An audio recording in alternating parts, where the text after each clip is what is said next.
Bonjour, bienvenue dans un nouveau numéro de Portrait chinois. Aujourd'hui, on parle de la double culture. Alors, la double culture entre l'Asie et les pays occidentaux, et une double culture également celle des invités. Donc déjà, Grasly. Bonjour Grasly. Bonjour. Alors, vous êtes romancière, vous avez écrit un premier roman. Alors, je ne sais pas si je dois vous appeler Grasly ou Chichi, mais on en parlera tout à l'heure parce que Chichi, c'est le personnage principal de votre roman. Donc, vous vous défendez d'être l'incarnation vivante, mais bon, il y a quand même des similitudes avec votre vie. Donc Pas du tout, je vois pas de quoi vous parlez. Ah, bon, d'accord. Donc, on en parlera tout à l'heure. Et puis, avec nous aussi, Julie Amaïd. Alors, Bonjour. Julie, vous êtes journaliste. Vous avez collaboré dans des médias prestigieux comme Le Monde, Libération, Society, Vanity Fair, ou encore Chic Magazine, donc prestigieux et branché aussi un petit peu, très tendance. Et puis, vous avez décidé un jour de sauter le pas et de créer votre propre magazine. Et un magazine aussi, d'ailleurs, un peu sur la double culture. Ça peut être, donc ça me semblait un peu évident de vous inviter, puisque vous éditez le magazine Koi depuis 2017 maintenant. Septembre 2017, exactement. Septembre 2017. Donc vous êtes déjà au numéro 9, 10 même. Vous avez le 10e. Ah, faut que je compte parce que moi je suis déjà dans le 12 dans ma tête. Là on est au 10. D'accord, Là oui. on est au 10. Donc 10 en kiosque. Vous travaillez sur le 12, mais le 10 est en kiosque. Donc, c'est un magazine de société des cultures asiatiques au sens large, aussi bien l'Asie du Sud-Est, le Japon, la Chine, etc. Et donc, aujourd'hui, on va parler de double culture que vous avez toutes les deux vécues, puisque vous, culture vietnamienne et puis française, peut-être même parisienne, on peut dire. Oui, ou banlieusard même, parce que j'ai plutôt grandi en banlieue. Oui, enfin, parisienne, c'était au sens large du terme, l'Île-de-France, c'est-à-dire urbaine, on va dire. Francilienne, ouais. Francilienne. Et puis vous, Grace, peut-être même triple culture, parce que la Chine, le Cambodge, la France. Oui, et puis même, je dirais, après, qu'est-ce que vous mettez dans la culture? Parce que moi, mes parents ils parlent deux langues différentes, chinoises. Donc peut-être que j'en ai même plus que ça. Je pense que c'est intéressant de savoir ce qu'on met dans la double culture justement. Est-ce que moi je me sens peut-être riche de plein de cultures, c'est vrai, double, ce serait le minimum. Ouais. Alors vous d'ailleurs, je crois que vous avez des origines Teochew, c'est ça? Voilà, mon père est d'origine Teochew, Chaozhou donc, et ma mère est d'origine cantonaise, donc le Guangdong. Et ils sont tous les deux nés, enfin pas ils sont nés, mais leur famille était déjà installée au Cambodge, donc c'était déjà la diaspora chinoise. Oui, parce que pour expliquer aux téléspectateurs qui ne le sauraient pas, les Teochew, c'est la première vague d'immigration à avoir quitté la Chine, et ils sont beaucoup allés en Asie du Sud-Est, donc au Cambodge, au Vietnam, en Thaïlande. Ouais, je ne sais pas si c'est la première, il y a toujours eu des migrations. Après, alors oui, il y avait des vagues effectivement Après, d'immigration. numériquement, il semble qu'ils étaient très nombreux au Cambodge, ils ont été présents en Asie du Sud-Est, mais je ne sais pas, je pense que les Hakka, les Hokkien ont aussi beaucoup voyagé, donc c'est très difficile de savoir. Là, ils voyageaient parce qu'ils avaient un savoir-faire, par exemple pour la soie, le tissage de la soie, donc ils voyageaient, mais c'était plus effectivement pour des raisons commerciales. Mais les premières vagues d'immigration, c'est-à-dire je quitte mon pays, je vais m'installer ailleurs, c'est vrai que les plus massives, en tous les cas, comme vous le disiez, c'est effectivement celle des Teochew. Donc là, effectivement, une culture encore plus multiple. Alors, vous avez écrit un livre, Jeune fille modèle. Alors, c'est un roman. Bon, c'est vrai que quand on s'intéresse un peu à votre vie, à votre parcours, on a envie de dire que c'est presque un roman autobiographique, même si vous en défendez un petit peu. Non, en fait, non. C'est pas du tout autobiographique. Non. Je sais, mais je vous ai déjà posé la question une première fois, vous m'avez fait la même réponse, mais c'est vrai que vous appuyez quand même sur votre vécu, sur... Il y a des choses, je ne sais pas, qu'on sent vraiment vécues. Alors, ça dépend ce que vous savez de moi déjà, je ne sais pas. Mais alors, en fait, c'est une jeune fille. Donc, effectivement, j'ai été une jeune fille. Donc, là-dessus, jusqu'à présent, ça peut être autobiographique. Ensuite, oui, elle est d'origine chinoise, moi aussi. Donc, oui, là aussi, je pense. Mais peut-être que les ressemblances s'arrêtent là et que le reste, finalement, c'est aussi... une histoire parmi d'autres. Et donc, il y a plein de choses que, oui, l'héroïne du roman ressent que j'ai ressenti, mais je pense que je ne suis pas non plus la seule. Donc, c'est vrai que autobiographique, c'est beaucoup, peut-être. Ensuite, c'est peut-être excessif, on va dire. Oui. Ok. Alors, qu'est-ce qui vous a donné envie d'écrire ce livre? Vous l'avez lu, vous, Julie? Bien sûr. Ouais. Ouais. D'accord. Et donc, comme tout le monde, j'ai envie de dire. Non, je crois ce serait pas mal. que ce serait bien, Je mais pense que ce serait pas mal. Il faudrait le traduire en chinois. Alors Qu'est-ce vraiment, qui ce serait intéressant. vous a donné envie justement d'écrire ce livre? Comment l'idée vous est venue? Parce qu'à la base, on vous connaissait en tant que blogueuse, La Petite Banane. Alors là encore une similitude, hein, parce que vous parlez de La Petite Banane dans votre livre. La Petite Banane, c'était votre surnom étant jeune, parce que encore la double culture, blanche à l'intérieur et jaune à l'extérieur. D'ailleurs, c'est pour dire la double culture en chinois, en mandarin, je crois qu'on dit petite banane. Alors moi, c'est pas comme ça que moi on m'appelait enfin, dans le chinois de mes parents, on disait que mes parents c'était des huaqiao, donc c'était la diaspora chinoise à l'étranger, donc ça veut dire huaqiao, ça veut dire overseas, ça veut dire vous vivez à l'étranger en fait, outre-mer, voilà. Et moi j'étais huai, c'est-à-dire que j'étais née à l'étranger de parents qui venaient d'Asie. Le terme banane, il est très contemporain, c'est-à-dire que donc les Américains l'utilisent, les Asian Americans l'utilisent pour désigner cette culture qui est née donc, de ce voyage, hein, et ensuite de l'installation de ces populations aux États-Unis. Donc ensuite ça a été adapté, on va dire, à d'autres. Et finalement c'est juste un sentiment, c'est-à-dire le fait d'être, pour moi c'est le sentiment d'être né dans un pays occidental, donc ça peut être la France ou ailleurs, où les personnes sont majoritairement blanches, puisque la banane, voilà, c'est ce que ça, enfin, le fait que ce soit blanc à l'intérieur, c'est ça que ça représente, majoritairement blanche, alors que nous avons, moi et des personnes qui sont issues des parents comme les miens qui ont migré, on ressemble aux personnes qui vivent en Asie. Voilà. Donc c'est ça en fait le symbole de cette banane, le fait de ne pas être reconnue pleinement peut-être comme française en France, et d'avoir quelque chose de chinois, d'asiatique, d'Asie du Sud-Est en moi qui demeure et qui demeurera toujours. Et d'ailleurs, Grace m'a fait découvrir un autre terme dans les remerciements de son livre à la fin. Donc elle le dédie, je crois, à toutes les bananes et aussi aux œufs. Et donc les œufs, c'est l'inverse, ceux qui sont blancs à l'extérieur mais jaunes à l'intérieur, ah oui, qui ont un attrait très très fort pour les cultures asiatiques, qui mangent asiatique tout le temps, qui connaissent très très bien l'Asie, etc. Oui, et puis pas seulement, le remerciement à Faliza Gen aussi, on en parlera un petit peu plus tard, parce que ça m'intéresse de savoir pourquoi vous la remerciez. Et alors, vous donc, des origines franco-vietnamiennes, oui. Donc un parent français, un parent vietnamien. Mes deux parents sont français. Ah, deux parents, oui, enfin, de nationalité française, mais d'origine, oui, c'est ça. Voilà, et par contre, les parents de mon père sont nés au Vietnam. D'accord.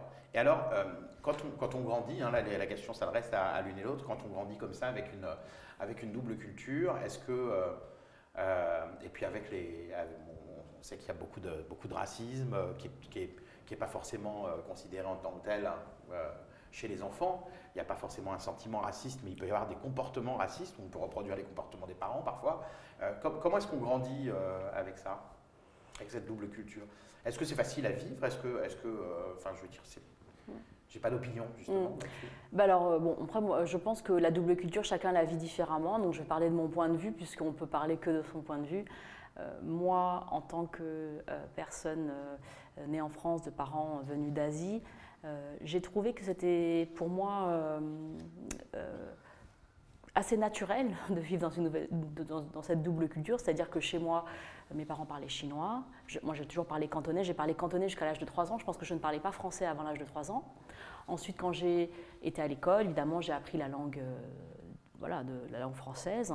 Et jusque-là, c'était pour moi, ça coulait de source, c'est-à-dire que chez moi, je mangeais avec des baguettes, on ne mangeait pas de pain, on avait des rites très différents de dehors. Et puis, quand j'allais à l'école, je me rendais compte qu'il y avait des fourchettes, du pain. Absolument, la cantine, c'était un autre pays finalement. Ensuite, ces frontières-là sont devenues beaucoup plus poreuses, puisque ensuite, j'ai évolué et je suis devenue plus indépendante de mes parents, et aussi je me suis fait une place dans cette société. Et donc entre les deux, il y a vraiment, je suis passée par tous les sentiments, c'est-à-dire que j'ai des sentiments de rejet de ma culture d'origine, de la culture de mes parents, puisqu'elle était différente de celle dans laquelle je baignais à l'extérieur. Et ensuite, On veut j'ai se eu... fondre dans la masse un petit peu, c'est ça? Oui. On veut être comme les autres? Bah, quand on est enfant, en tout cas moi en tant qu'enfant, j'ai toujours voulu être comme les autres. Je voulais avoir le même sac à dos, je voulais avoir les mêmes chaussures, le même t-shirt, la même marque. Enfin, je veux dire, j'étais attirée par les autres puisque c'est un sentiment naturel. Enfin, pour moi, c'est assez spontané.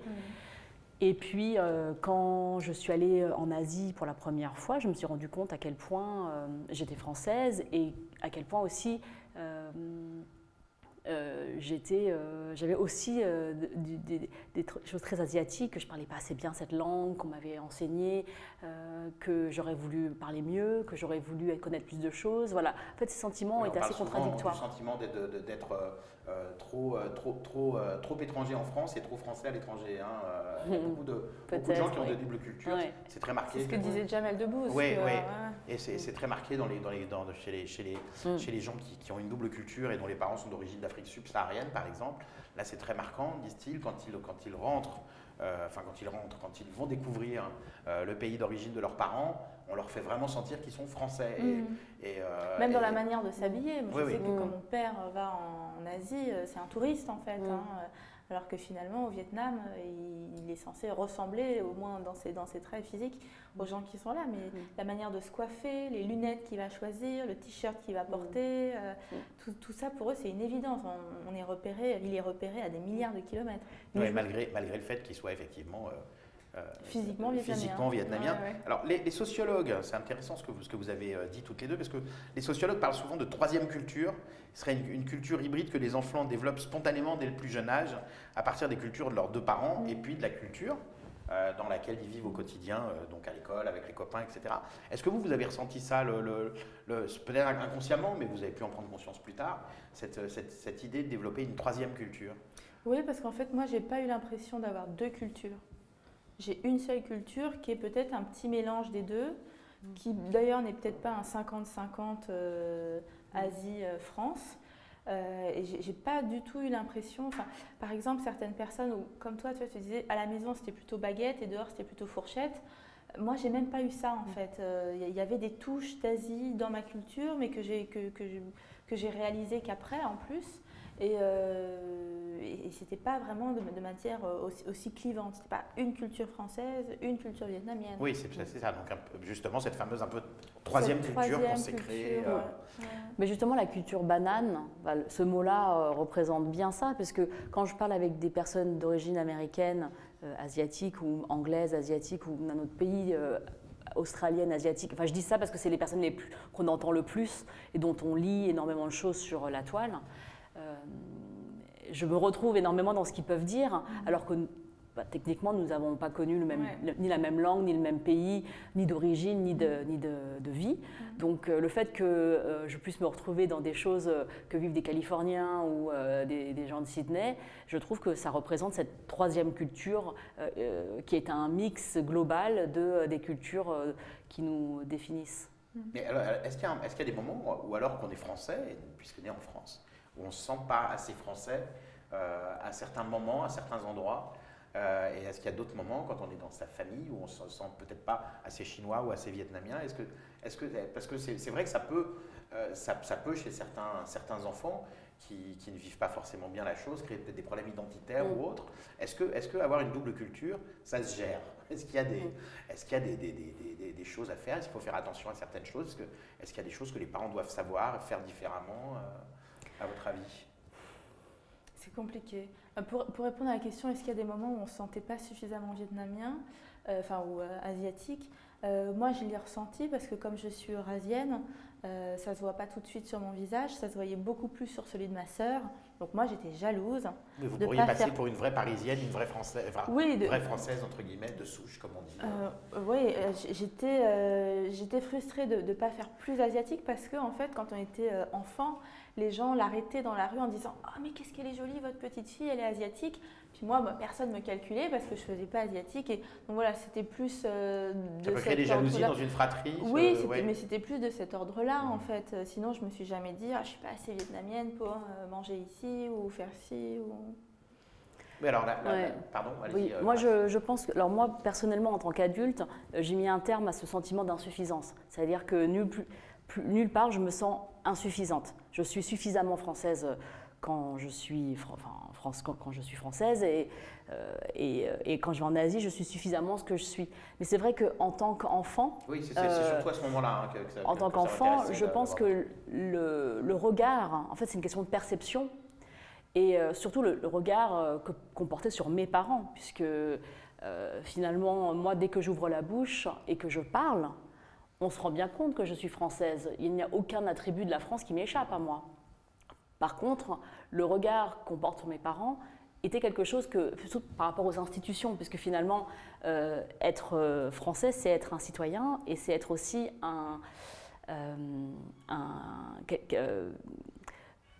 profiter, enfin bénéficier des services que la France propose. Oui, donc quand mes parents allaient à la mairie, aux impôts, ou dans tous ces endroits où... toujours une espèce de méfiance, on les regardait un peu de travers. Voilà, c'est ce regard-là qui me posait un problème, parce que je ressentais une certaine illégitimité pour mes parents, et j'avais hâte de pouvoir, moi, mettre fin à ça, c'est-à-dire me dire, mais vous savez, mes parents, ils parlent français avec un accent, mais ça n'en fait pas, ça fait pas de piètres citoyens, ils payent leurs impôts.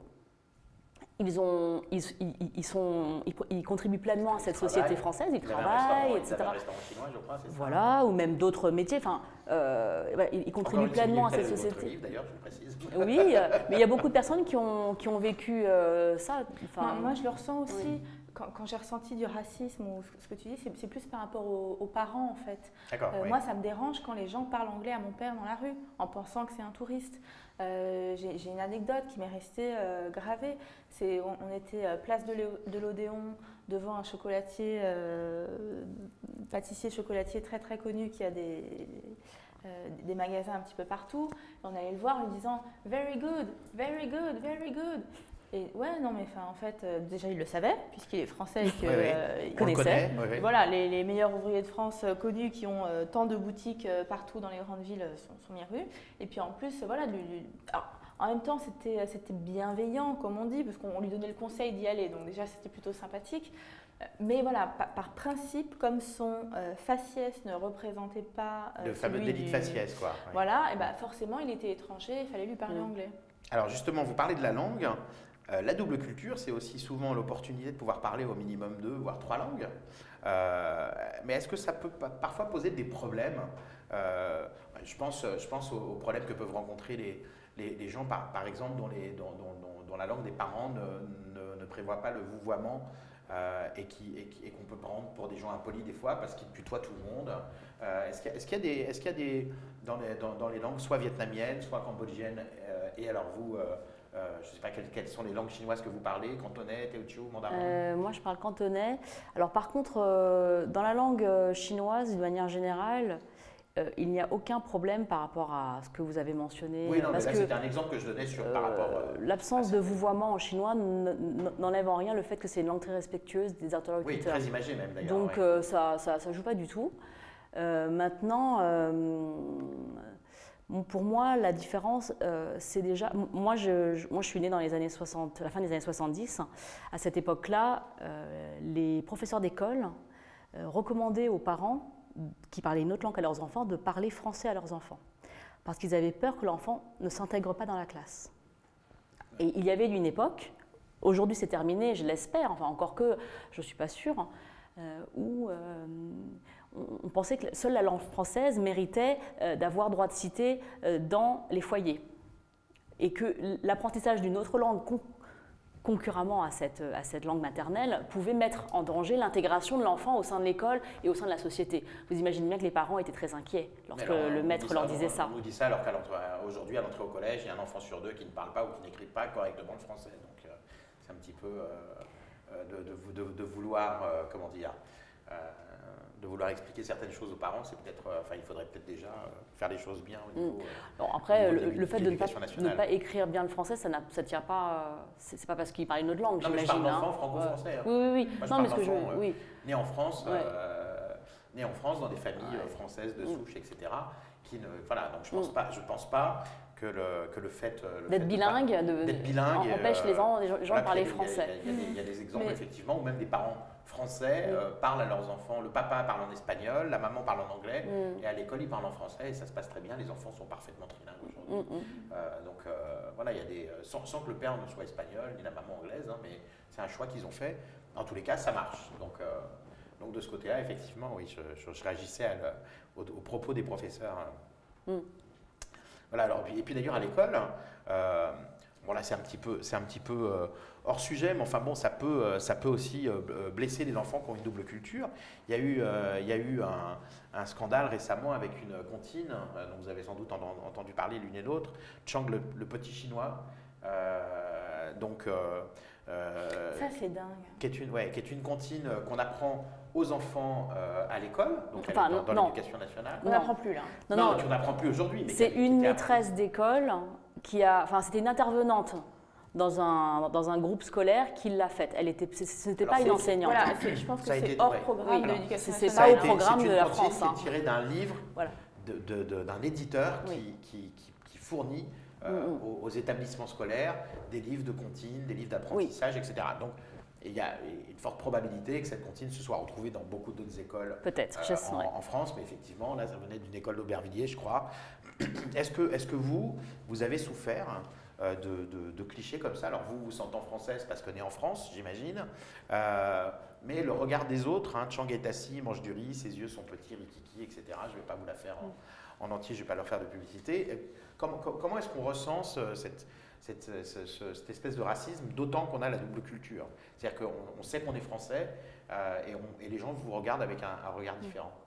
Moi, quand j'entends cette comptine, ça me fait encore mal. Je veux dire, et puis je pense pas c'est pas parce qu'on n'est pas français chinois qu'on peut pas comprendre ce qui va pas dans cette comptine. C'est-à-dire que même si vous n'avez pas de double culture, vous pouvez comprendre ce qui va pas dans cette comptine. C'est-à-dire qu'on essentialise les gens, on les réduit à des fruits, des légumes, des manières de manger. Enfin, je veux dire, la double culture, ce n'est pas juste du riz et du litchi et enfin, vous voyez, c'est ça, on peut mettre Mamadou et une banane, on peut mettre, on peut remplacer Chang et les aliments et puis par beaucoup d'autres choses. Et bizarrement, quand on le transpose à d'autres ethnies, d'autres communautés, là le racisme, il est flagrant aux yeux de la majorité. Je ne sais pas si c'est flagrant. Là, je le trouve mais... flagrant aussi, mais... Je ne sais pas si c'est flagrant parce qu'il existe encore aujourd'hui des personnes qui se moquent des personnes noires et des personnes d'origine d'ailleurs. Je pense que ce n'est pas une question je n'ai pas besoin de me comparer aux autres communautés pour savoir si je suis ou pas blessée. Mais en tout cas, cette comptine, elle m'a rappelé des mauvais souvenirs où on était constamment moqué parce qu'on était différents. C'est au même moment que le sketch de Gad Elmaleh et Kev Adams, également sur les Chinois, et puis le retour de Michel Leb. C'est ça, qui lui aussi singe un peu les Africains, les Asiatiques. Et surtout, ce n'est pas que des choses qu'on retrouve à la cour d'école. Moi, je n'ai pas été victime de racisme quand j'étais petite. Personnellement, je l'ai vu sur ma sœur, je l'ai vu sur mon père. Mais c'est quand j'étais en école de journalisme. Donc, c'était avec des gens qui sont supposés avoir le bac. Supposés être cultivés. Sont supposés être en train de se cultiver, avoir 18-20 ans. Et qui arrivait à me dire retourne en Chine coudre des ballons. C'est un petit peu dommage en fait qu'on en arrive là et que des gens qui auront la parole dans quelques années puisqu'ils sont journalistes, ils vont devoir représenter d'une certaine manière la société, l'interroger, etc. Qu'on puisse dire ça, qu'on puisse laisser passer ça. Mais alors, on parlait effectivement de communautés mieux intégrées que d'autres. On dit toujours des communautés asiatiques en général, parce que c'est vrai que c'est commun à toutes les communautés asiatiques, qu'elles sont bien intégrées, qu'elles sont discrètes, sont des gens qui sont vus comme travailleurs, alors que pourtant vous disiez, oui, dans les administrations, mes parents étaient souvent regardés de travers comme s'ils venaient profiter un peu du système, etc.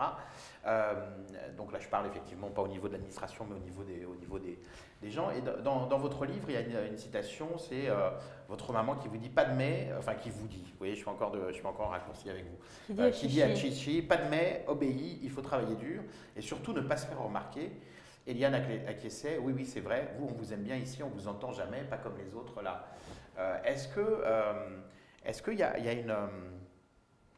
une volonté justement de ne pas faire de vagues dans les communautés asiatiques. Est-ce qu'on dit à ces Non, enfants mais alors ça c'est ne un te fais truc. pas remarquer Ça, c'est un truc d'enfants d'immigrés, en fait. Je pense que Complètement. la plupart des parents immigrés ont senti une certaine, peut-être une dette ou juste un remerciement, entre guillemets, à la France de les accueillir parce qu'a priori, ils quittaient quand même des endroits où leurs conditions de vie étaient moins bonnes, ou en tout cas, ils venaient en France pour avoir de meilleures conditions de vie, et donc ils ont dit à leurs enfants, bon, alors par contre, maintenant on est ici, intègre-toi vite, fais des études, travaille bien, etc. Enfin, et même globalement, même quand on est ici, les parents disent à leurs enfants, travaille bien, fais des études, comporte-toi bien. Donc, oui, c'est ça, on ne dit pas forcément à des.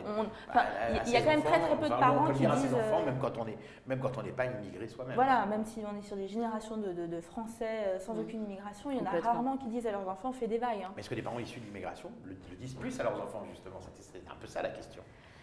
C'est évident que lorsque vous êtes issu de l'immigration, c'est que vous avez recommencé à zéro dans un pays qui, a priori, n'était pas, vous n'étiez pas forcément le bienvenu. Vous avez encore plus à cœur de mettre les bouchées doubles pour obtenir ce que vous voulez, c'est-à-dire une place au soleil, enfin voilà, juste survivre en réalité. Donc je pense que moi j'ai toujours eu cette idée qu'il fallait que j'en fasse plus pour arriver au même point que les autres. Il fallait que j'en fasse plus parce que j'avais l'air différente. Donc oui, je pense que c'est un discours que des parents tiennent à des enfants parce qu'ils veulent que leurs enfants s'en sortent. Puis il y a encore un plafond de verre en France. Faut pas se voiler la face. C'est plus difficile pour des personnes issues de l'immigration de réussir dans des milliers de métiers, ne serait-ce qu'à la télévision. On peut regarder aussi les comptes rendus du CSA sur la représentation des personnes perçues comme non blanches. Ça reste encore. Même sur Mandarin TV, l'animateur est français. Ouais. Ça reste encore moyennement Il y a encore représenté, beaucoup de travail à faire. Donc, hein. Alors, en revanche, je me posais une question moi, en préparant l'émission, parce que je pensais effectivement à ces enfants qui étaient un peu montrés du doigt parce que différents à l'école, parce que pas de la même culture. Et puis, je me suis dit, bon, mais il y a quand même des arrondissements. Si on est asiatique et qu'on va à l'école dans le 13e, je pense qu'on a beaucoup d'enfants asiatiques avec soi. Donc, est-ce que le fait de se retrouver un peu majoritaire, entre guillemets, à l'époque, à l'école, parce que j'aime pas trop non plus les clichés, mais de se retrouver un peu majoritaire, ça ne facilite pas les choses. Et puis il y a d'autres écoles où dans la classe, il y a un asiatique. Alors, vous, est-ce que vous avez grandi dans des quartiers qui étaient principalement habités par des communautés asiatiques ou pas? Et du coup, est-ce que vous avez eu ce gap entre le Je pense que c'est au cas par cas. Parce que parfois aussi, quand on est le seul asiatique de son école, ça peut être une plaie parce que tout le monde a décidé de vous tomber dessus et de vous faire des réflexions, etc. Puis parfois, on peut être aussi, selon les gens qui nous entourent, ah bah t'es le seul asiate, et ça peut devenir très très cool parce que les gens vont projeter sur vous des clichés, mais qui vont pouvoir vous servir à un certain moment.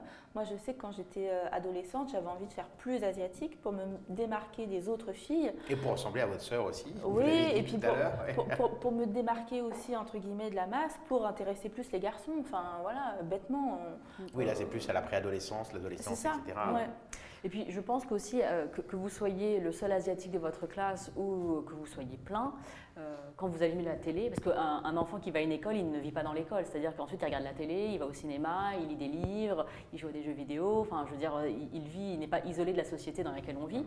Et lorsqu'il se retrouve face à tous ces symboles de la société, il se rend bien compte qu'il n'est pas représenté sur les écrans ni dans l'inconscient collectif. Donc ça, c'est une autre chose, c'est à la fois localement et nationalement et internationalement, comment est-ce que on peut se développer quand on n'est pas, on ressemble pas aux personnes qu'on voit sur les écrans, les productions culturelles qu'on regarde. Alors des enfants qui sont nés en France, mais de parents étrangers, alors qu'ils sont nés en France, donc qu'ils sont français, est-ce qu'ils peuvent parfois ressentir un certain déracinement, alors qu'ils sont là où ils sont nés, quoi. Est-ce que vous voyez ce que je veux dire un petit peu, c'est parce que j'ai pensé à ça parce que on sent un peu, dans votre livre, on sent un petit peu le déracinement, et je me suis même à un moment demandé si vous ne vouliez pas ajouter du déracinement au déracinement, quand vous expliquez que Chichi ne connaît pas l'identité de son père. Est-ce que c'est le grand vide un peu là? Je ne connais pas l'identité de mon père, j'ai du mal à trouver mon identité en France. Alors, dans le cas de Chichi, dans le personnage dans le livre, elle vit au milieu de personnes déracinées. C'est-à-dire que c'est une enfant qui vit avec des personnes qui sont rescapées d'un génocide, donc le génocide cambodgien. Et alors forcément, quand on vit au milieu de personnes qui sont des survivants, qui ont échappé à quelque chose de terrible et qui sont loin de leur contrée d'origine, c'est très difficile de ne pas se sentir comme eux. Je pense que c'est quelque chose qui… Il y a ne serait-ce que le mimétisme, et parce on vit avec les gens au quotidien. Et puis c'est ce qu'on lui transmet. C'est-à-dire que la transmission familiale, elle est en marche. Donc c'est très difficile pour cet enfant-là de ne pas se sentir immergé dans cette histoire, alors que ses pieds sont en France et qu'elle n'a pas de lien, à part ce lien qui est très fort, celui de la famille, avec ses contrées d'origine. Elle n'a pas voyagé encore à cet âge-là en Asie. Et donc, c'est difficile de vivre à la fois en France et ailleurs et de grandir avec cette opposition apparente qu'il peut y avoir entre des cultures qui finalement ne le sont pas. D'accord. Alors justement, on dit souvent que les enfants de seconde ou de troisième génération, ils ont tendance à vouloir se faire presque plus royalistes que le roi et parfois revenir à leur culture d'origine plus que leurs parents ne l'auraient souhaité. Peut-être, on en a vu des exemples, par exemple avec le port du voile dans les communautés maghrébines où les mamans et les grands-mères s'étaient battues pour ne plus porter le voile. Et puis aujourd'hui, ce sont des jeunes filles qui se remettent à porter le voile. Est-ce qu'il y a des exemples comme ça dans les communautés asiatiques, d'Asie du Sud-Est ou chinoises, de traditions comme ça qui reviennent sous l'impulsion des enfants nés des jeunes nés en France? Alors, déjà, moi, par rapport au voile, je ne pense pas que les jeunes filles qui souhaitent porter le voile, ce soit uniquement par opposition à leur grand-mère ou à leur mère. Je ne parlais pas d'opposition, hein. C'est peut-être un besoin de… Ça, je n'ai pas la réponse non plus, mais c'est peut-être un besoin je crois que c'est assez simplificateur de dire que… Alors ça tombe bien, c'est pas ce que je disais. Voilà, donc cet exemple, pour moi, c'est pas un exemple auquel je peux… Alors moi, personnellement, je peux parler que pour moi, puisque voilà… je n'ai pas de mandat pour parler au nom des autres. Moi, je ne reviens à rien, je suis juste… j'ai cette double culture, triple culture, quadruple culture, si on veut mettre des chiffres sur des choses qui ne se comptent pas. Mais je ne reviens à rien, c'est-à-dire que je suis à la fois française et chinoise et cambodgienne. Et le fait d'écrire ce livre, c'est juste une partie de moi. Je ne reviens à rien du tout. Enfin, il n'y a pas de cheminement qui puisse être tracé comme ça sur une carte géographique. Ah, tu vas là, tu vas là. C'est peut-être un pas dans ma propre quête personnelle. Maintenant, je ne pense pas qu'il y ait un mouvement global de personnes qui veuillent… Oui, et puis ça dépend aussi du moment de la vie. C'est-à-dire que très souvent, ces questions-là de racines, d'où je viens, etc., sont des questions qui arrivent autour de 25-45 ans. Et donc, là, vous avez en face deux personnes qui sont de cette tranche d'âge-là. Et donc qui ont lancé un magazine ou qui ont écrit un livre sur ces questions d'identité. Oui, d'ailleurs, dans votre magazine, dans le courrier numéro 9, vous avez fait donc un article sur les couples mixtes. Oui. Alors je ne sais pas, je ne vais pas vous demander de raconter votre vie privée, mais est-ce que vous êtes en couple et éventuellement, est-ce que c'est un couple mixte? Ah bah c'est un peu privé ça du coup. Non mais si vous ne voulez pas répondre, vous avez le droit. Mais parce que je reviens à Chichi qui rencontre Nabil à un moment dans le livre. Et donc, est-ce que ça s'est inspiré par votre vécu? C'est-à-dire, est-ce que vous avez eu des petits amis à l'époque qui n'étaient peut-être pas éligibles pour la famille? Enfin, est-ce qu'il y a des… Parce que c'est vrai que je me souviens d'avoir vu une vidéo dans laquelle vous étiez sur Internet où… alors, je n'ai plus les propos exacts en tête, mais c'était les parents qui disaient j'espère qu'il est cambodgien ou quelque chose comme ça. Ben, c'est intéressant ce que vous posez comme question parce que ça veut dire quoi couple mixte? Est-ce que moi, si je sors avec un Chinois de Chine, c'est un couple mixte? Bah oui, enfin peut-être, bah oui, Bah, puisque parce que- vous êtes française. Non mais c'est ça. Vous voyez, ça veut dire quoi la mixité? Quand on est justement riche de plusieurs cultures, comme tu l'es, comme je le suis, peut-être que vous l'êtes aussi, la mixité n'est pas aussi, elle n'est Oui, pas visuelle. On confond souvent la culture, la nationalité, la race, C'est- et c'est l'amalgame vous de voyez, tout qui crée le racisme peut-être d'ailleurs. C'est bizarre. Donc c'est vrai que couple mixte, si je sortais avec quelqu'un de Marseille, ce serait considéré comme un couple mixte, Vous qui supportez le PSG, c'est ça. Oui. par exemple. Non mais c'est une vraie question, c'est-à-dire Ouais. aussi, est-ce que c'est une mixité sociale, ethnique, voilà, comme vous le disiez, il y a tous ces crimes. Oui, dans le livre, donc, Chichi qui donc ses parents lui ont souvent répété de rester avec des gens de la communauté parce que c'était beaucoup plus rassurant pour les parents de savoir que moi, ma famille me disait ça quand j'étais plus jeune. Tu sais, si tu sors avec un Chinois, ce serait beaucoup plus simple parce qu'il parlerait la langue et puis on aurait les mêmes traditions et puis Les mêmes références. voilà, les et puis valeurs. quand les parents seront Oui, vieux, à plusieurs reprises dans votre livre d'ailleurs, il vous accepterait expliquez- qu'on vive avec lui. Ouais. À plusieurs reprises, vous écrivez que Chichi, donc le personnage principal, elle explique qu'elle essaye d'être une bonne chinoise, hein, mais que c'est pas vraiment facile, quoi. Et est-ce que toute la difficulté de la double culture, justement, c'est d'arriver à être une bonne chinoise aux yeux de ses parents, et d'être une bonne française aux yeux des Français, et d'être une bonne personne aux yeux de soi-même. Est-ce que le fait d'avoir une double culture, qui pourrait sembler être un atout au niveau des langues, au niveau de l'ouverture sur le monde, au niveau de l'ouverture d'esprit, est-ce que c'est pas un cliché des autres? Est-ce que soit on peut pas le ressentir parfois justement comme plutôt un boulet qu'on traîne? Ah non.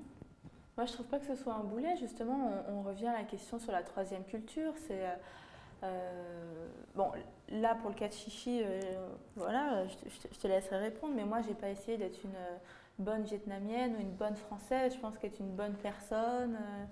Oui, être une bonne personne. Voilà, Ouais. être une bonne personne globalement, selon l'éducation qu'on a eue. Donc peut-être qu'effectivement, il y a des éducations qui peuvent être légèrement différentes, avec certaines valeurs un petit peu plus mises en avant que d'autres, d'une partie ou de l'autre du monde, même si globalement c'est être quelqu'un de bien. Oui, être qui une bonne prime. personne, c'est pas par rapport à une communauté, c'est par rapport Ouais. au monde entier, je Ouais. dirais, c'est ça. Ouais. Hein. D'ailleurs, ça, c'est intéressant puisque à un moment, Chichi se fait attraper pour un petit larcin qu'elle a commis, hein, avec son amie Héloïse, pardon. Et quand sa maman lui demande pourquoi elle a fait ça, Chichi lui dit « je voulais juste être comme eux ». Oui, parce que je pense que les attentes sociales sont très fortes. Et chacun peut justement ressentir cette attente sociale-là différemment. Surtout à l'âge qu'avait Chichi à ce moment-là Voilà, dans le livre. surtout en tant qu'enfant, On veut personne qui se ressembler- développe. On veut ressembler à la Oui. masse, je dirais. Oui. C'est ça. Donc, certaines personnes peuvent fantasmer ces attentes-là, c'est-à-dire que vous pensez qu'on attend ça de vous, et pour d'autres personnes, ça peut être très clairement dit. C'est-à-dire que les parents peuvent dire tu seras médecin, mon fils, ou tu seras professeur. Enfin, je sais pas. Il y a des choses qui se transmettent comme ça dans les familles et auxquelles on a beaucoup de mal à s'échapper. Aussi en fonction de où on se trouve dans la famille, si on est l'aîné, si on est enfant unique, si on est le dernier, on a peut-être moins de pression. Enfin, vous voyez, tout ça c'est très subjectif et aussi ça dépend de chacun. Alors vous, cet article sur les couples mixtes, qu'est-ce que vous avez appris que vous ne saviez pas déjà sur la double culture déjà, parce que dans ces couples mixtes, il y a des gens qui ont une double culture, et puis on peut penser à leurs enfants plus tard, qui auront quoi, des quadruples cultures. Est-ce que vous avez découvert des choses en faisant ce reportage? Oui, alors c'est pas moi qui l'ai réalisé cette enquête, c'était l'une de nos journalistes. J'ai surtout beaucoup rigolé parce qu'il y a finalement c'est des anecdotes Oui, très c'est assez drôles sympa, c'est assez et drôle. Ouais. pleines de tendresse, par exemple. C'est le choc des cultures, mais au sens léger du terme. Voilà, Ouais. après ça peut être plus difficile. Par exemple, il y a un des interviewés qui lui a dû vivre avec la grand-mère de sa petite amie qui ne parlait pas français. Il a vécu chez elle pendant 1 an pour des raisons logistiques aussi parce qu'il n'y avait pas d'autre appartement, il venait de province, etc. Mais voilà, il faut quand même vivre seul avec la grand-mère pendant 1 an qui ne parle pas français. Voilà, ça peut être un peu difficile. Après, il y a cette femme qui ne comprenait pas pourquoi, quand son fils est né, son beau-père a offert un bœuf à l'enfant, Un à sa buffle, oui, naissance, c'est voilà, ça, en oui, lui un disant buffle. pourquoi en fait. Voilà, c'est des anecdotes Pourquoi qui moi sont assez drôles. Après, il peut y avoir aussi des blessures profondes hein, quand les beaux-parents n'acceptent pas. Ou, voilà, voilà, comme dans chaque relation, il peut y avoir des choses très très drôles qu'on racontera avec le sourire et puis d'autres qui le sont un peu moins. D'accord, oui, donc c'est pas. Enfin, évidemment, dans la double culture, il y a beaucoup d'avantages. Et puis, il y a effectivement parfois de temps en temps des choses qui peuvent nous paraître à certains moments un peu un fardeau. Et donc, autant en rire, effectivement. C'est peut-être la meilleure façon de bien vivre tout ça. Alors, il y a un proverbe roumain que j'ai découvert en préparant l'émission, c'est ce que l'on ne connaît pas ne nous manque pas. Alors, malgré tout, est-ce que le fait d'avoir une double culture, c'est un atout qui permet de s'ouvrir sur le monde et sur les autres, plus qu'une autre personne?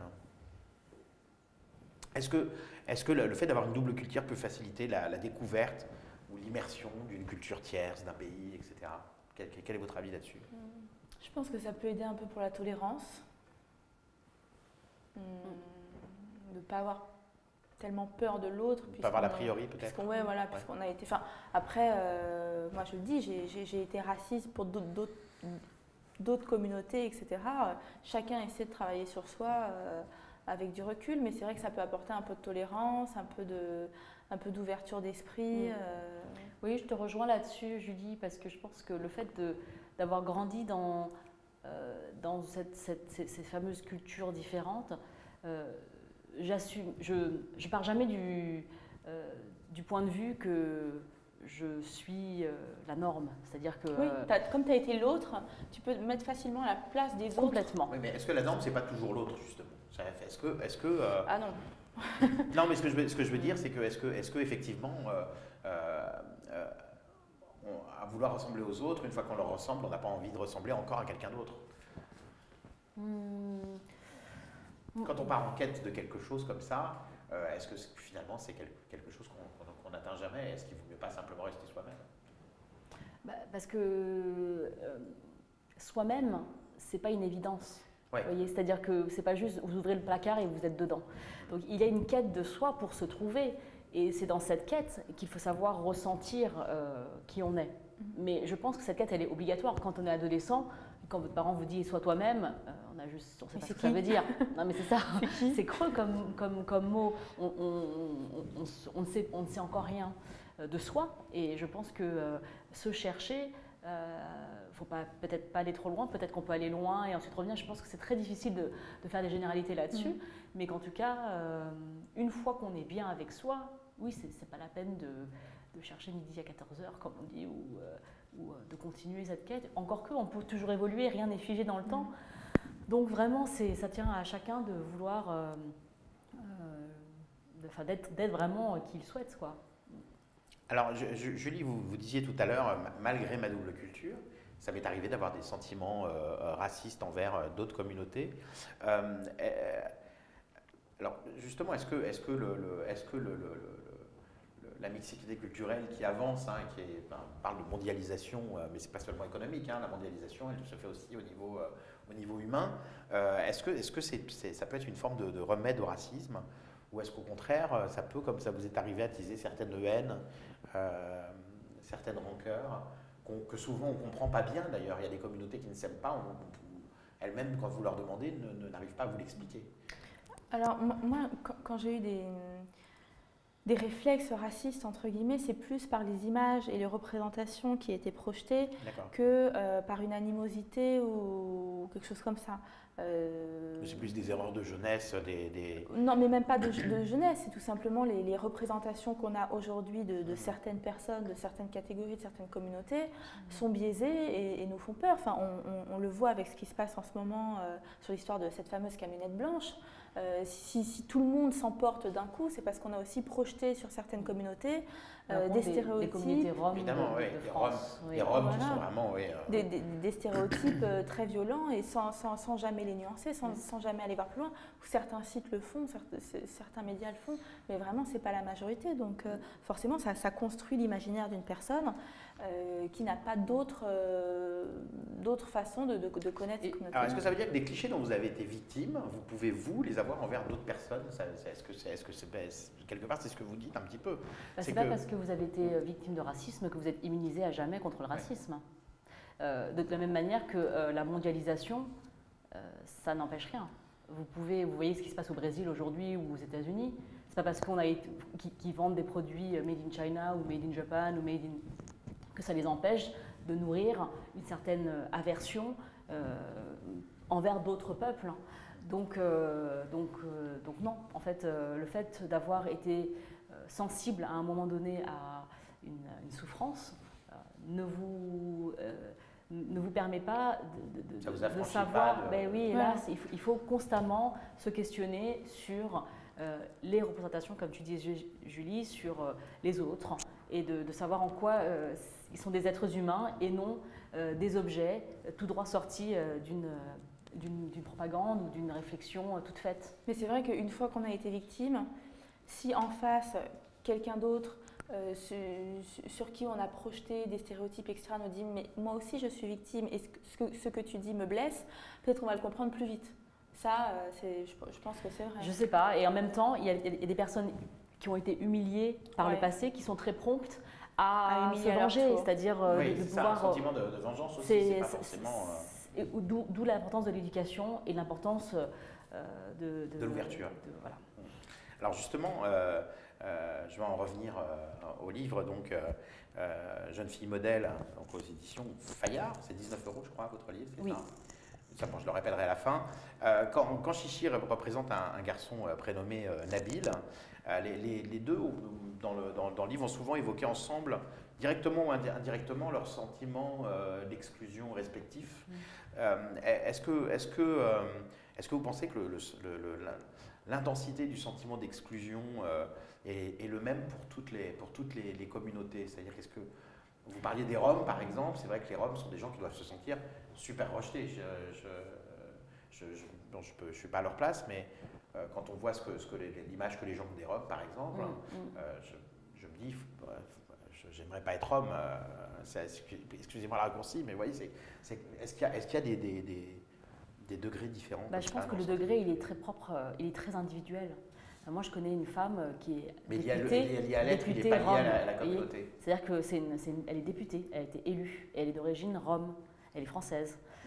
Donc je ne pense pas qu'elle le vive de la même manière qu'une personne d'une classe sociale inférieure qui vit sur les bords du périphérique. De la même manière que moi, en tant que personne de la communauté asiatique, je ne vis pas de la même manière qu'une personne qui n'a pas de papier, qui travaille dans une boutique à Aubervilliers, enfin je ne sais pas quels sont les autres clichés qu'on peut avoir sur les communautés asiatiques. Donc je pense que le sentiment d'exclusion, il est très individuel. En fait. D'accord, c'est pas ethnique, c'est plus individuel pour vous. Je pense que c'est en penses, Julie. Oui, on ne peut pas dire qu'une communauté est plus exclue qu'une autre. Après, médiatiquement, il y a certaines communautés qui ont été très très touchées par des stéréotypes, etc. Mais classer la souffrance des uns et des autres… C'était pas le but du jeu. Non, mais je ne dis pas comme ça, mais je pense pas que c'était ce que vous vouliez faire, mais en tout cas, on ne peut pas dire ah oui, lui, ils sont un peu plus racisés, eux, ils le sont un petit peu moins, eux, ils sont un peu plus exclus. À partir du moment où on se sent exclu, de toute manière, c'est difficile. C'était plus ça pour savoir effectivement si c'était un sentiment personnel ou un sentiment propre à une communauté. Non, mais après, les communautés s'organisent différemment en fonction de l'ancienneté de leur migration en France. C'est-à-dire que, vous voyez, au repas annuel du CRIF, il y a le président de la République qui officie. Donc, je ne pense pas qu'il se déplace personnellement pour aller à une réunion d'autres communautés, roms ou asiatiques, etc. Évidemment, en fonction de l'histoire de cette migration-là, les interactions avec l'espace français public sont différents. Et puis là, on mixe aussi la religion en plus, c'est-à-dire parce qu'il y a effectivement les nationalités. On parlait des Roms, les Roms, c'est pas une nationalité, c'est une ethnie. C'est plus compliqué que ça, je C'est crois. encore plus compliqué que ça, oui. C'est une communauté qui vit sur plusieurs pays, mais qui n'a pas de pays. Voilà, un peu comme les Kurdes, par exemple. Et puis, il y a encore après, effectivement, la religion qui vient rajouter une couche. Donc, c'est vrai que c'est un gâteau. L'histoire de l'État français aussi. Oui. C'est vrai que d'être un pays ouvert, ça crée aussi des complexités de ce genre-là. Alors, j'en viens 2 secondes au livre, puisqu'on parlait de Nabil tout à l'heure. Alors, Nabil et sa maman, ce sont des personnages qui sont un peu complexes, mais très attachants aussi. Alors, qui vous a inspiré ces personnages?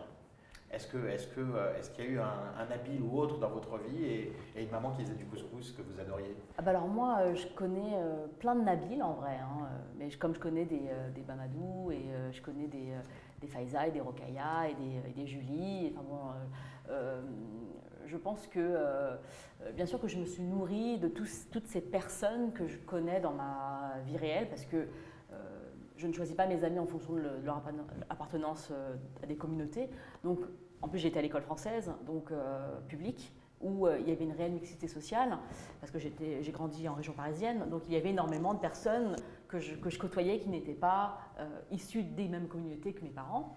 Évidemment, alors la question, c'est, si vous voulez, je la précise, c'est plus de savoir si entre personnes issus de communautés, de parents étrangers. Est-ce qu'il y a une complicité à ce niveau-là, y compris si on n'est pas, des mêmes origines? Est-ce que ça crée des points communs? Est-ce que ça crée des liens? Ah ben moi, clairement, quand je parle avec des personnes d'autres origines, je me réalise bien qu'elles vivent la même chose que moi, mais avec des détails différents. C'est-à-dire que quand on me demande, moi, d'où je viens, eh ben, elles aussi, on leur demande d'où elles viennent. Même si la réponse est différente, la réaction est la même. C'est-à-dire que le visage de ces personnes-là, comme le mien, appelle cette question-là. On en revient de faciès, oui, parce qu'en fait, on peut être tenté de répondre d'où je viens, de Paris. Voilà. Mais alors, justement, est-ce que l'une et l'autre, vous êtes j'allais dire, retournés, comme quoi, vous voyez, même quand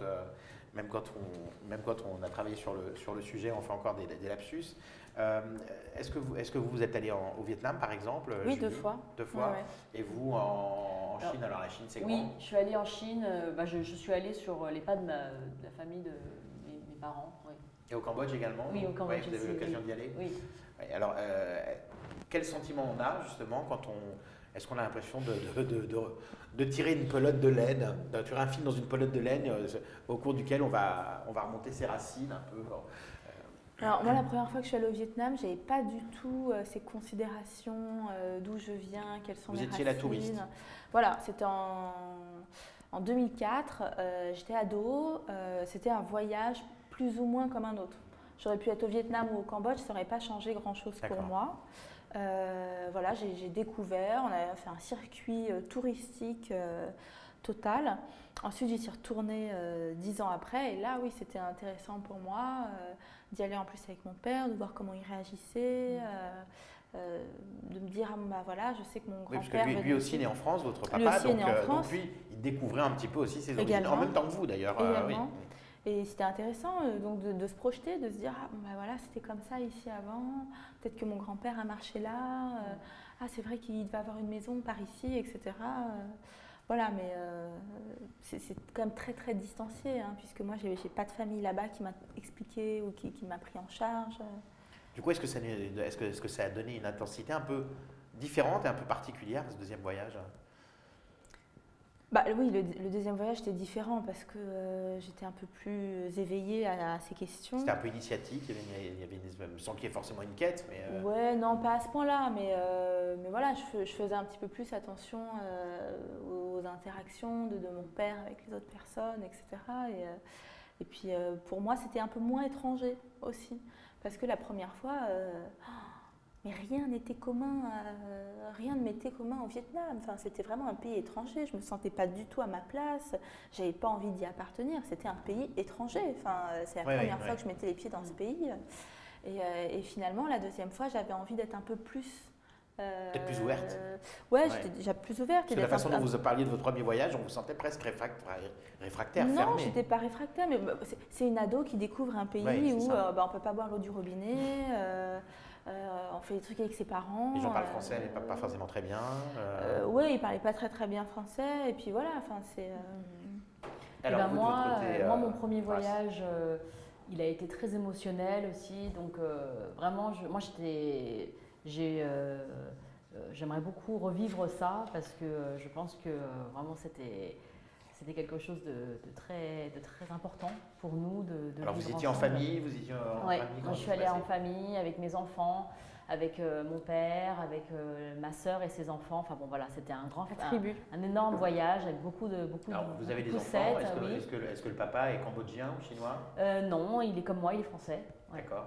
Et, Non, mais enfin d'origine, je parle, hein, excusez-moi. Je précise d'origine. Non plus. Non Ouais. plus. Et donc du coup. Donc, encore une mixité culturelle. Oui, voilà, oui. Et ça a été un très, très beau voyage que j'aimerais beaucoup revivre. Et en même temps, je comprends le fait de ne pas être prête, parce que moi j'étais vraiment prête.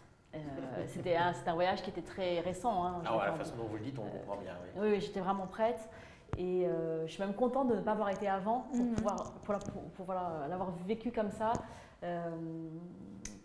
Et vraiment, c'est ce que je souhaite, je le souhaite à tout le monde en fait. Tu es allée avec ton père qui avait vécu à ces endroits-là ou qui les connaissait un petit peu, quoi. Oui. Voilà, que pour moi, tout était étranger, tout était nouveau. Et peut-être aussi un petit peu pour votre père d'ailleurs. Et pour lui aussi, tout était étranger. Enfin, il ne pouvait même pas me dire, tiens, papy mangeait ici, ta tante habitait là. Non, on n'en savait rien. Enfin, ça a peut-être contribué au fait que vous vous sentiez un peu étrangère. Complètement. De toute façon, on est étranger au Vietnam. Ok, alors Grâce, d'autres voyages depuis ou pas vous, Alors moi j'ai beaucoup voyagé en Asie, j'aime beaucoup, voilà, parce que, bon, moi ma famille donc, est originaire du Cambodge, mais après la tragédie cambodgienne, ils se sont installés un peu partout en Asie du coup, et aux États-Unis. Donc comme beaucoup de personnes, j'ai une famille très éclatée qui vit aujourd'hui dans beaucoup d'endroits différents. Donc à chaque fois que je vais dans un pays d'Asie qui n'est pas le pays d'origine de mes parents, je peux quand même trouver énormément de choses auxquelles je m'identifie. Donc évidemment, les cultures asiatiques, c'est très différent, très nuancé, mais aussi, il y a des choses qui... Et moi, une des choses qui fait que je me sens partout chez moi, c'est aussi la langue. Parce que comme je parle chinois, et que je parle chinois, je peux parler chinois à Amsterdam, à un restaurateur, comme je peux parler à San Francisco ou à on parle du mandarin qui est le chinois. Alors moi je parle cantonais, mais cantonais, il y a aussi des communautés cantonaises partout. Et souvent d'ailleurs, les commerçants, ceux qui ont des commerces de bouche, sont très souvent. Enfin, il y en a beaucoup qui sont issus de cette communauté-là de toute façon. C'était souvent des cantonais ou des Tokyo qui étaient d'ailleurs. Voilà. Immigrés déjà en Asie du Sud-Est, c'est ce qui explique pourquoi les premiers restaurants chinois en France étaient également vietnamiens. Voilà, et même de la même manière, il y a une génération avant nous où les personnes parlaient beaucoup plus de langues. C'est-à-dire que moi, mes parents parlent énormément de langue asiatique, parce qu'ils baignaient là-dedans. Donc pour eux, être issus d'une communauté, ça ne voulait pas dire qu'ils ne parlaient pas d'autres langues. Alors que moi, je ne parle que la langue que m'a transmise ma mère, mais ma mère, elle parle énormément de langue asiatique. Et donc quand ils voient des gens qui parlent une langue, ils peuvent très facilement changer, s'adapter de l'une à l'autre. Alors vous parlez de famille très éclatée comme ça. Ça me fait penser à Chichi, elle a un oncle qu'elle appelle 2, une tante qu'elle appelle 3, etc. C'est quand on a une famille très grande comme ça, on donne des numéros aux oncles et aux tantes. Pas du tout, même si vous avez une famille de 2, vous les appelez comme ça, parce qu'en chinois, vous appelez pas les gens par leur prénom, mais par leur place dans la fratrie. Oui. D'accord, oui, ok. Oui. Oncle 2, c'est juste le frère de le deuxième en fait, c'est-à-dire que le troisième, si c'est une femme ou un homme, c'est tante 2 ou tante 3, tante 3 ou oncle 3, enfin je veux dire, c'est comme dans ma famille, ça a toujours été ainsi, pas parce que c'était plus simple, c'est juste parce que c'est comme ça, que c'est une marque de respect. D'accord, c'est une marque de respect, c'est pas quand on a des familles nombreuses comme ça, c'est pas un moyen effectivement de les classer, de se rappeler, etc. Non, pas du tout. Et, alors, on parlait de quête identitaire tout à l'heure. Est-ce que vous, à travers votre livre, vous avez voulu faire une certaine quête identitaire ou vous avez juste eu envie de raconter une histoire? Alors les deux, je pense que j'avais très envie de raconter cette histoire-là. Mais le livre, pour moi, il n'a pas été un moyen de faire une quête. J'ai fait ma quête et ensuite j'ai voulu écrire ce livre. Ce n'est pas un instrument pour moi de quête. J'ai fait ma quête avant. J'aurais pas été capable d'écrire ce livre si j'avais pas. Peut-être l'enfant de la quête, justement. Voilà, c'est ça. Je n'aurais pas été capable de l'écrire tant que j'étais moi-même en train de me chercher et de savoir exactement qui j'étais. Et là, du coup, je sais. Bah, en tous les cas, je le dis aux téléspectateurs, c'est peut-être dû à votre passé de blogueuse, mais en tous les cas, ça se lit très facilement, ça se lit comme un billet, comme un article. C'est très agréable à lire, ce qui n'est pas toujours le cas, ce qui n'est pas toujours le cas pour les premiers romans qui sont parfois un peu laborieux. En tous les cas, ouais, non, c'est très agréable à lire. Julie, peut-être un livre un jour, il y a des sujets qui vous. Ah, moi, écrire un livre, c'est pas prévu pour le moment. C'est l'éternel problème des journalismes. Hein. Est-ce que les journalistes doivent écrire des livres ou pas? Oui, et puis par contre, concernant le livre de Grasse, effectivement, il est facile à lire et puis on retrouve toutes ces punchlines, tout son dynamisme dedans, avec des références culturelles qu'on connaît bien quand on est né dans les années 80, voire 90. Donc c'est agréable de se retrouver dans un livre comme ça. Bon, bah écoutez, on arrive au terme de l'émission, donc on va rappeler le livre donc, que je recommande de lire, Jeune fille modèle de Grace Lee, pas Grace, hein, comme je vous ai appelé la première fois, c'est Grace Lee, donc aux éditions Fayard, et puis le magazine Koi, pardon, toujours en kiosque. Alors comment on fait sa répartition au niveau des kiosques à journaux quand on a un magazine pour les cultures asiatiques? Est-ce qu'il y en a dans le 13e et à Belleville, on en fait livrer un peu plus? Alors effectivement, je pense que dans le 13e arrondissement, il y en a un petit peu plus, mais de toute manière, comme le magazine est destiné à tous les amoureux d'Asie. Aussi, oui, également, oui, parce que c'est vraiment un magazine, là, idem, qui se lit très facilement. Ce sont que des sujets assez agréables. Vous avez déjà lu Koi, j'imagine.